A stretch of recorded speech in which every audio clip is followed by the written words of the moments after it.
And one of the many things I love about this podcast is my next guest is as far we can get from Olivia Munn as we possibly can. He is one of the more fierce pass rushers in the National Football League. He's also a Texas Longhorn, as opposed to the Sooner that was just sitting in that seat moments ago. The 13th overall pick of the 2009 draft, Washington Redskin Brian Orakpo. How are you, sir? I'm good. So how you doing? I'm doing great. I'm good. Hey, before we get started, they told me Chris Swartz, man, said happy 50th birthday. Happy 50th birthday. Yeah, it was my birthday on Sunday, 43rd. 33rd. Okay. So yeah, I mean, number. I know you're on Twitter at Rack98. I'm on Twitter as well. Okay. And I got a tweet the other day from somebody saying how they were a fan of mine and they hope that they can only look as good as I do when they're 50. Is what they said. Oh yeah, yeah. And I'm like, are you like, wow? Wait a minute. I responded with a hashtag of backhanded compliment. You know, but yeah, Chris Wirtz, who's the producer of NFL Total Access that you're here to do today, he's a joker. He's a joker. Yeah, he got you on that one, man. Yeah. Were you and before I was interviewing Olivia, you sort of crashed the room. I crashed the scene. You crashed the scene, did you not? You came. I didn't even realize that. They wanted to tell me to say hi to an actress, and we got Olivia Munn in, so they brought me in. I had no idea. Oh, really. You didn't? I thought you were like, oh, that's Olivia Munn, and I'm crashing because I haven't gotten that too much. I mean, you know. Nah, I just came in and said hi, man. They brought me in here. Okay. You know, y'all obviously had a great conversation. I heard. It was interesting. You know, in the back. Yeah, it was interesting. It was very interesting. Yeah, we don't have normally conversations like that on an NFL media. Yeah, exactly. We normally have conversations like the one we're just about to have here, Brian. I guess we start here. The Washington Redskins have finished last in the NFC East every single year since you've come out of college, and it's not by anything that you're doing or not doing. I mean, you have been as advertised for sure with the Washington Redskins. What has been missing the last couple of seasons in your estimation? Oh man, that's a great question. I only ask those. But like you said, obviously, you know, since I got here, we've been last in division, man, and it sucks, man, to be honest with you. I hate it. You know, we all do. But this year, man, I really feel like, and to be honest with you, I really feel like it's a great time to be a Washington Redskin fan because we got a few new pieces, and everybody knows the guy we drafted, you know, RG3 and what he brings to the table. Just having that quarterback under center to lead that offense, and our defense is intact. I feel like we're very good, and we're just going to be even better this year. We're going to get to that elite level, I feel like, and you know, we're going to get over that hump. What does RG3 bring that McNabb didn't or couldn't? Rex Grossman didn't, couldn't. Beck didn't, couldn't. I don't. It's hard to explain because I was in Baylor last year. I mean, you know that area of the country very well. Yeah, and some we don't. He did. We had to call a truce when he got on the team because obviously, you know, Baylor and Texas we don't get along. But Griff is a good guy, good friend of mine. He's a great, phenomenal player. He just has that aura about him that he demands perfection. He has that leadership that is instilled in him already.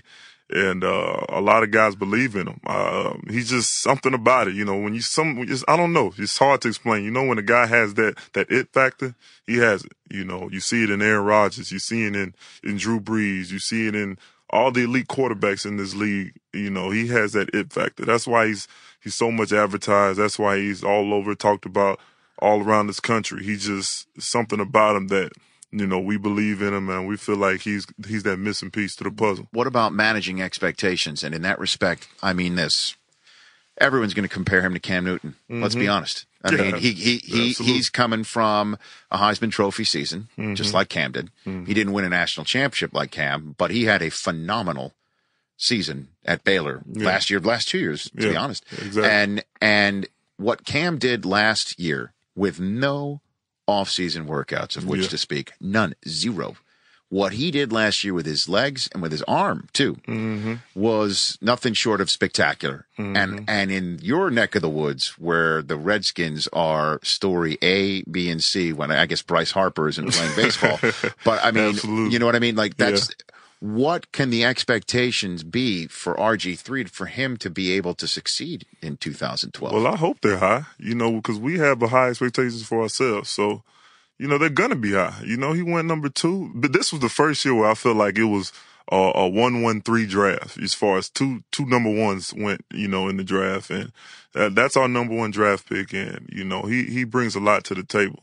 And expectations, like you said, are going to be high. We expect them to be high, but, you know, in my personal opinion, I just want him to just have that pressure-free zone when he's out there playing. How can he have that, though? It's hard, you know, especially where we live at, man. Over there in the DMV area, Redskins, they diehard fans. It's going to be hard. It's going to be challenging. And you're in the money division. You know, I mean, no disrespect to the NFC South, which in many ways you have an argument that that's the best division Absolutely in the NFL. Not. I mean, but in the money division, okay, the NFC East, he's going to be compared to Vic twice, even though obviously quarterbacks are never on the field at the same time, but we in the media always do this sort of business. Romo, including Thanksgiving Day, and then Eli and the Giants, the defending world champions, twice. And so how can he? And we beat them twice. Ain't that something? Nice. That's right. Ain't that something? I think you were the last team. We was the last team before they went on that crazy run of theirs to beat them, to actually to give them a good game, man. You know, that gives us motivation. You know, those guys are going there to win the championship, and for us to really, you know, do a number on them and really, you know, have a great game with them twice and beat them, you know, that gives us motivation being such a young team. And, you know, but our division is tough, man. It's very, very tough. And everybody knows that. All the other numbers you see in other divisions, you can throw it out the window because the NFC East is physical. You know, guys are, you know, flying around, hitting each other. We're beating each other up, basically. That's why you see these 10-6s or these 9-17s because we're out there beating each other up, you know. And not too many people fare well in the NFC East. And, you know, I'm proud to be in this division. I feel like RG3 is going to fit in perfectly with our team, with our scheme in this division. And, you know, going against the Cowboys, Giants, and Eagles is going to make the competition level even that much greater to where we see other teams as, you know, I'm not knocking any other team, but it's going to be, Please do. It helps the podcast if you knock another team. No, that would really I'm not going to do that. Okay. I'm not going to do that. But it's going to be it's going to be tough. But he's really going to fare well in our division. And what has impressed you about him? What has impressed you about him most so far? Just he's so humble, man. That's one thing. You know, I see it in him. You know, you see a lot of guys come in. Obviously, like myself, I came in. I was a guy that I wanted to earn the respect in the locker room. I wanted to make sure the vets knew I was all about business. Even though I went first round and the money and whatever was already there, I wanted to still treat it as if I was an undrafted guy, still trying to make my way on the team. And that's how he carries himself. You know, he comes in early every day. You know, we have lockers, and me, Fletch, and Griff right there by each other, you know, talking, you know, comes in early, you know, playbook, you know, you name it. After practice, he's out there still working on mechanics, you know, still getting with Kyle Shanahan on little stuff, you know, to help his game because he knows what he has at stake. And, you know, he's gonna be a great one, man. And I'm excited for him. I'm excited that he's just go out there, do his thing, know that he has a defense to back him up. And the sky's the limit, man. And before we do move to the defensive side of the ball, I got to ask you about the Shanahans.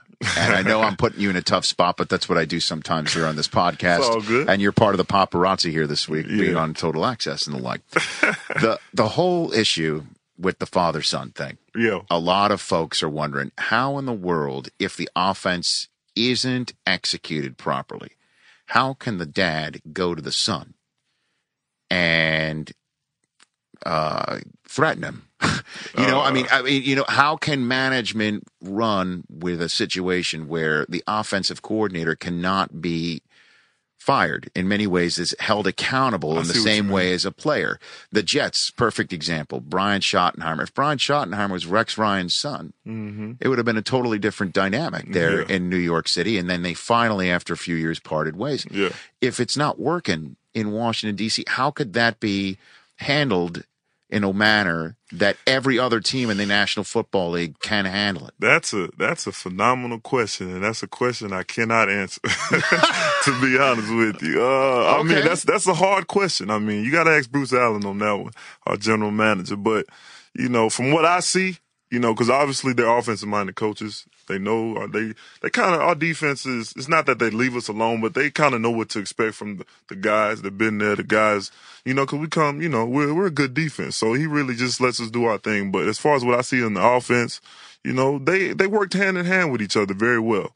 So sometimes I see them not really getting on each other, but just kind of like picking each other's brains, I guess, just trying to fix the little things here and there together. But, as far as answer your question, getting on Kyle if something goes wrong or whatever, there've been some few spouts. It's been not spouts, but it's been a few back and forth a little bit. But it's always like that in the locker room or on a football team. But, it's a father-son relationship. I really feel like it's going to benefit them in the long run. Though. Okay, well and I know again. I prefaced it by saying I know I was putting you in a tough spot. Yeah, but, I got to answer politically no, too. I know, but you did give me an answer, and I appreciate that. But that to me is what an issue that everybody who sees the Redskins from the outside doesn't know. Maybe the inner machinations, and everybody's still wondering what happened with McNabb, what happened with that, and because McNabb's always saying I worked. McNabb will tell you to your face that he worked his tail off. Yeah. And then you hear something completely different coming out of Washington, D.C., and everyone's wondering if it's the Shanahans trying to protect their own, and et cetera, et cetera. It just seems like so much drama. Maybe that's there because of the fact that the wins have not. Yeah, I mean, it comes with a lot of frustration, too. Our year with this past year was 5-11. The year with Donovan, we were what? I don't remember, 6-10. It hasn't been good, It hasn't been good at all. And, the whole Donovan situation, I loved what Donovan brought to the table. Obviously, Donovan McNabb, to have him on the team, guy that I grew up watching, one of my favorite quarterbacks when I grew up watching him. It was a great time when he was there, but it just didn't work out. The relationship between the two did not work out. Just like the situation with Albert Haynesworth, the relationship between the two did not work out. It's just, the chemistry, I guess, wasn't there.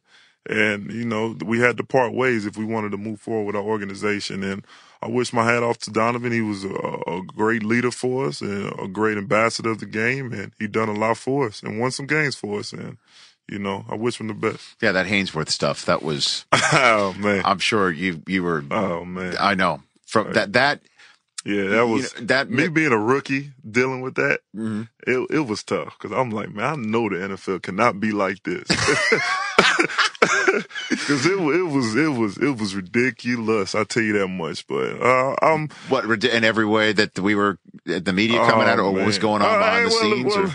It was just the media, dealing with, like I said, the two heads just butting all the time. Oh, yeah, man. It was not a sight to see it, especially me being so young, man. I just wanted guys to coexist and let's get this thing going because we had so much we had so many sacks together, my first year, man, Andre Carter was there making sacks. I mean, everybody, and then, I don't know, it just could not coexist with the organization with him and Haynesworth. I don't know, Haynesworth didn't like 3-4, 4-3, and whatever. I remember that. Yeah, it was. Oh, the conditioning drill, too. The conditioning drill. That was delicious. When I say delicious, that was fantastic for us, the media to cover. I must be honest with you. I would never sugarcoat anything. That was like, for us in the sports media, we would call, that's like catnip.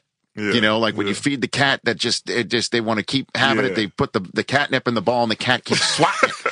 Oh man, for us it was just like, is he running today? He's not running today. Didn't you run it or something? I have run condition. No, I've run 40s. I run 40s and I run it very fast for a person in my condition and in my suit and tie and lace up Xenia Crocs at the time.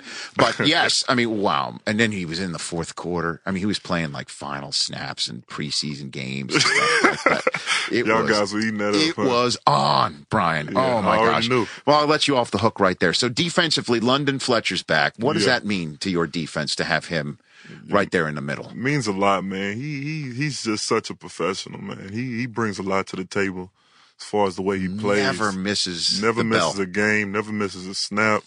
The guy's just, if you really want to build yourself around a player, that's the guy you want to build your team around because he's just an ambassador of the game, just a great veteran, a great model for the game, for what he does on and off the field. And the guy's intensity is such an age. I think he's about 36, 37 right now, and he's still playing like he's 22. Very high level. Very high level. Me personally, I still think he has like 5 years in me. To be honest with you, because at that position, because he's not slowing down. He's not. You can say that the age is creeping up or whatever, and it is, but he is not slowing down whatsoever. And He's just a great teammate to have. What about the rest of this defense? How do you see it coming together? I feel like we're going to be great. I mean, my expectations are very high for this defense. How myself, high? How high? What are you talking about? Man, I don't really have numbers, but I mean, we were ranked 13 last year, yep. and up from 31. Up from 31, and that's in 1 year jump. And considering the situation that we were in, I really feel like I was good. And at a point, 5 games left in the season, we were top 10. I don't know if we were like number 8, 6, something like that. And we kind of teetered off. We ran out of gas a little bit and fell at 13. But, got myself is back. We got Ryan Kerrigan is back, another young stud. He's got the motor. You got the motor. You got Cofield. You got Bowen, the guy that came in, Stephen Bowen, the defensive tackle, came in and led our tackles with sacks. We got Fletcher's back. We got secondary. We got Brandon Merriweather's with us now. We got D'Angelo's back. We got a lot of good pieces on our defense that that's really going to help. Tenard Jackson we signed, Madu Williams. I mean, we got a lot of great pieces that we're just going to get better.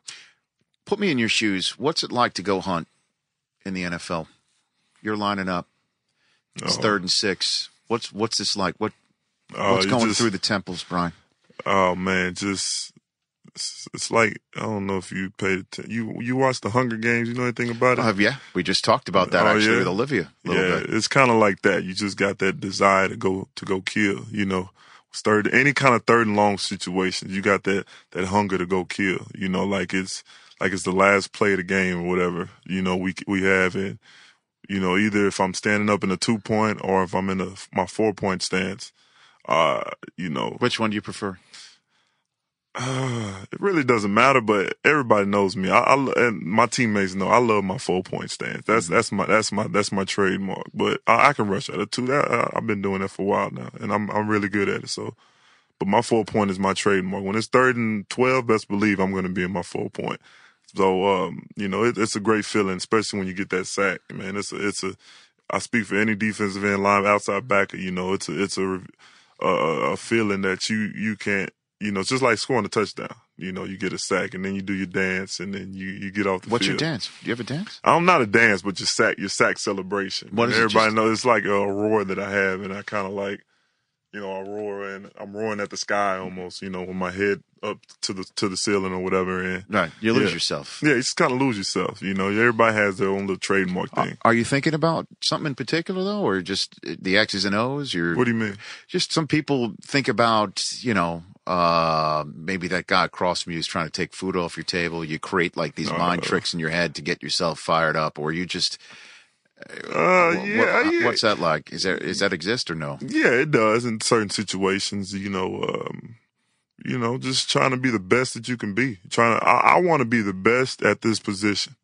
I know I have a lot of respect, and to be honest, the best at my position right now in the game to me is DeMarcus Ware. So I try to be the best that I can be. Why is D-Ware the best? Because he's the one that's the most productive from the time he entered the league. And what he does, what he brings to the table, you can talk about everybody else, but I feel like he's the one that kind of sets the standard for guys like myself. That's what I'm going into my 4th year, and he's been doing it for what? He's going on 8, something like that. I don't know. I try to not pattern my game, but I look what he does. Obviously, we all do. We all look at the numbers.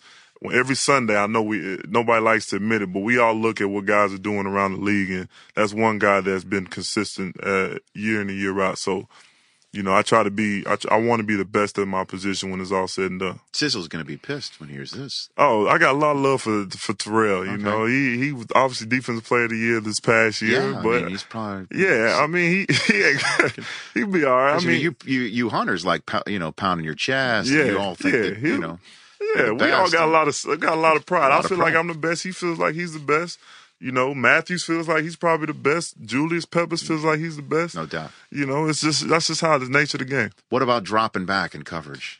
Yeah, something. Do you sometimes think, like, why am I have to do that? Now, I know you got to switch things up, throw the curveball to change sports metaphors at the offense. Yeah. But, I mean, I would think, put me in a spot. I mean, come on. I mean, everybody would love. I would love to. I mean, I'm not going to lie. Coach Haslett knows we would love to have me just rushing every play, but, sometimes you have to switch it up. We're in a 3-4 defense. And, you have to, give the illusion of you rushing at times, and then you drop back in coverage and hopefully get an interception or hopefully, get a pass break or a big tackle. So, right. I'm all for it. I'm a team player. But, if it was a perfect world, I would love to rush every down. Is there a quarterback you particularly enjoy hitting more than any other? Oh, man.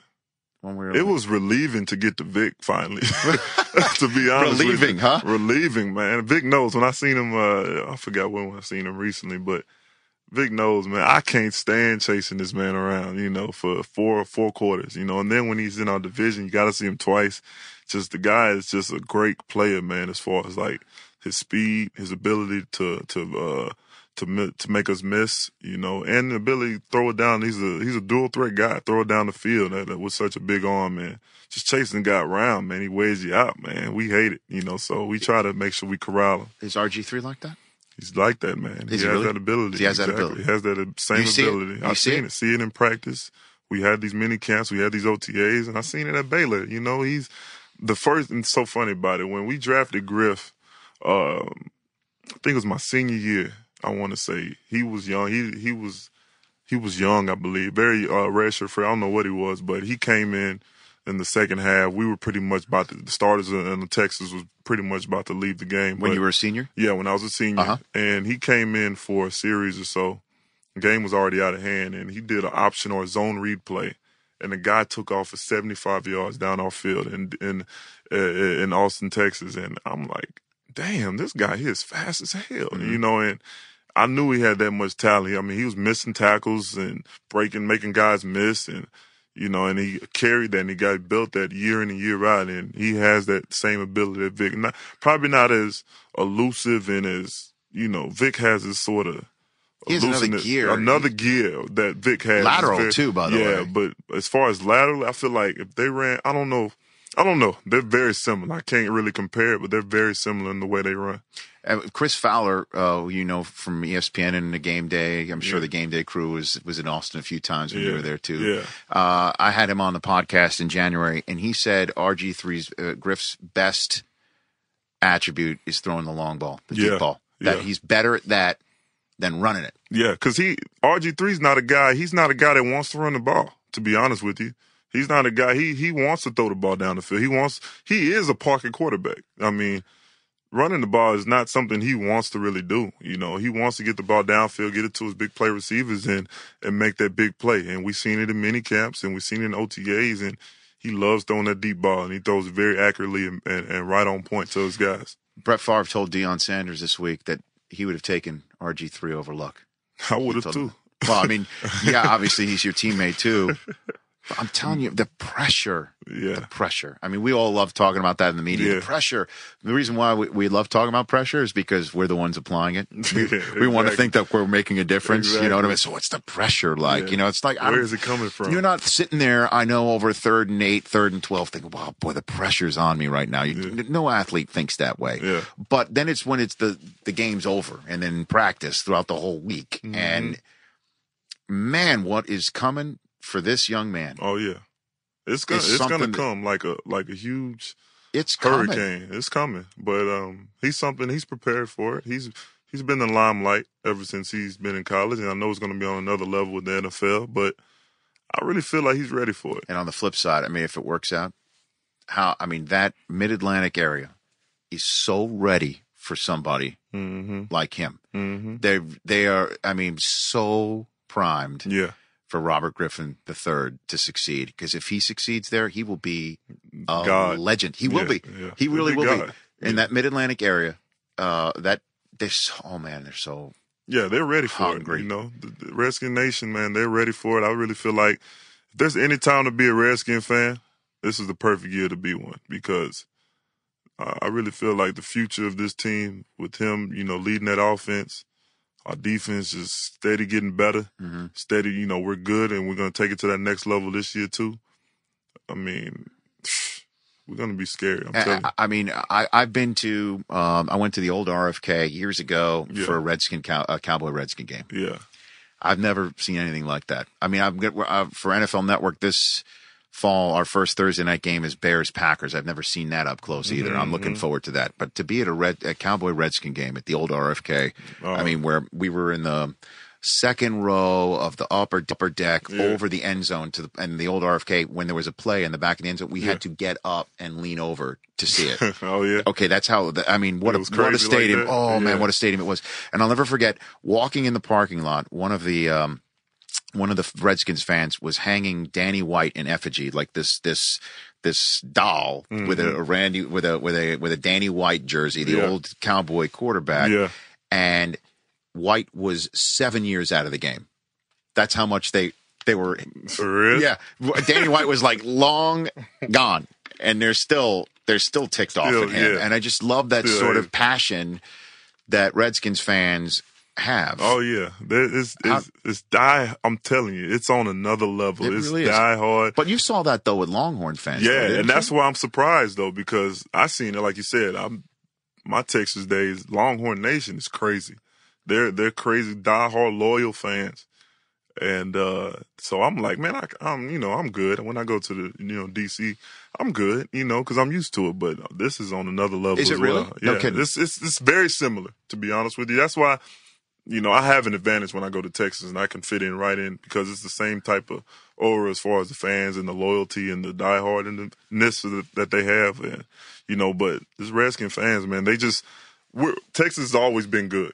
With the Redskins, we just been so down. We've been down on, the past, I don't know how many years as far as our productivity on the field. And so they're kind of like starving for us to be successful. Not only make the playoffs, but just be in the Super Bowl, win the Super. We want to do all those things. All those expectations are there, and that's why we're trying. We're trying. There's a handful of NFL stadiums that have similar college-like experiences when you go there, like the Chiefs. Yeah. If I've played in Arrowhead yet, it's similar to like that. It is college like that, atmosphere. no doubt. I know Seattle's like that. Seattle feels like that a little bit too. It does. The Redskins. You got the band, they're all singing the same song after a touchdown. Yeah.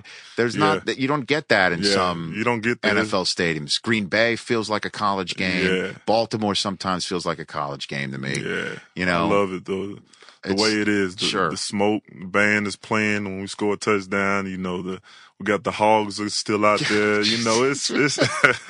It's a great feeling, man. That's why I'm craving for a success with this team. Because these fans deserve it. Our team deserves it. We work hard, and it's coming. And you're so good at what you do, Brian. I sometimes think it's so easy, even a caveman can do it. Here we go. Come on. I knew that was coming, man. How about you in the Geico commercial? Hey, man. I like saying, where did that come from? Yeah, I'm just, to be honest with you, I love working, and I love working with the Caveman and Geico. It was phenomenal, and I'm just glad to do it because I kind of wanted to represent not only myself and the Redskins, but just defensive players. Or Homo sapiens everywhere. Yeah, because you're representing human beings. Human beings, yeah, exactly. Homo sapiens. All of us who stand up and walk the planet. So how did that come about? Do you just get a call from Geico saying we worked it out? We worked it out. It was mostly we wanted to do a local thing within the DMV area for the Redskins and with the Caveman. I know we did some things. They did some things with Zimmerman locally, Ryan Zimmerman. So they pitched out to me. They reached out to me. Got it done. We got the deal done, and then all of a sudden I hear they want to do a spot nationally. So I'm thinking like, wow. You mean nationally, like playing Monday Night Football with a game, the commercials coming on, or anytime, ESPN, whatever, you name it. It was phenomenal, man. I had a blast. It was a true honor being so young and already in commercials and stuff and doing this because I'm still humbled by things that I do. As far as doing this. Doing, ESPN, you guys with the NFL Network, I'm still very humbled as far as doing stuff and to get that Caveman call and it was phenomenal. Just representing, especially the defense, man. Because defense, we don't get a lot of love, man. As far as because it's a touchdown quarterback. They want the guys to score the quarterback. They want guys to score touchdowns, and so I just kind of wanted to represent them, the outside backers, those pass rushers that are out there trying to get endorsements. Well, the NFL Network experience is a lot more fun than the ESPN experience. I'm telling you that right now. Yeah. I mean, we there's a brotherhood. There's a little bit of a rivalry. Yeah. I mean, like, what kind of rivalry though? Well, sort of like, we want to be the best. We want to be considered best. We feel you feel like we're the best, sort of the same way. Yeah. And I don't like dropping back either. I like I've got my own sort of 4-point, that I like to get in. Yeah. And if I see Wingo, I see Berman, I'm going to get my 4-point, I'm going to go get him. Yeah, exactly. I'm going to go hunt. Exactly. Every Sunday morning when I do my 4-hour Sunday morning Trying show. to kill him, huh? In a figurative sense. Yeah, you know what I mean. No, but you can say that and get away with it. I say that I get arrested. I say that there's a restraining order. All of a sudden that comes from Connecticut. Somebody's knocking on my door. I wouldn't, I think ESPN has a restraining order from me anyway. I don't think I'm allowed within 2,000 feet of that building. Is that bad? No, it's not. I like saying that. I like playing that sort of stuff. I left on great terms, Brian. That's good. That's real good. I left on good terms. But we like figuring we're the best. Yeah, that's good. And you guys are, man. You guys are working. You guys But don't you got to feel that way when you go to ESPN too. You got to tell them that. I don't want to be hearing you on another podcast or another place saying, no, you guys are the best. Yeah, if you really feel it. You guys like this. You cannot, don't dog us out. I guarantee you this. Have you gone through the Bristol car wash? I did the car wash. Now it's your guys' car wash this time, but I did the car wash before. Was there Olivia Munn in that car wash in Bristol? I will answer that question for you. The answer is no. The answer is no. Yeah, you're right about that. See, we raise all boats here at NFL Network and the NFL media. Brian, you're a pleasure to chat with, man.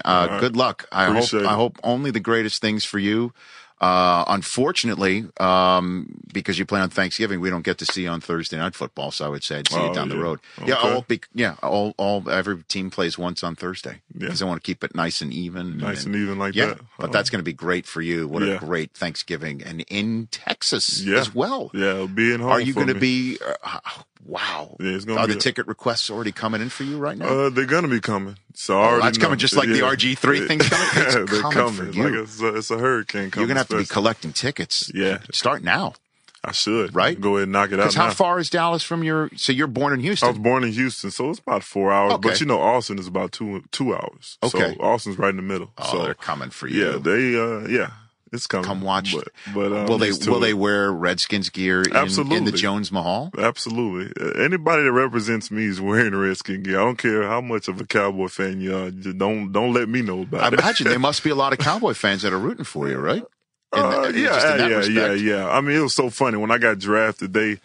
So many fans, they were like, I can't believe you going to the Redskins. I love you so much, but why you had to pick the Redskins? Like I had a choice in the first of all. Like, come on, man. I know. But I mean, I love the Redskins. I love the organization, and it is what it is. I am from Texas. We do have a lot of Texas players on the Redskin teams, but when we play the Cowboys, man, we're trying to get at their heads, man. Well, good luck to you. Enjoy watching RG3 blossom from a front row seat. Yeah. And that'll be a fun experience. Yeah. And I look forward to the next time you come on. You bet. Yeah.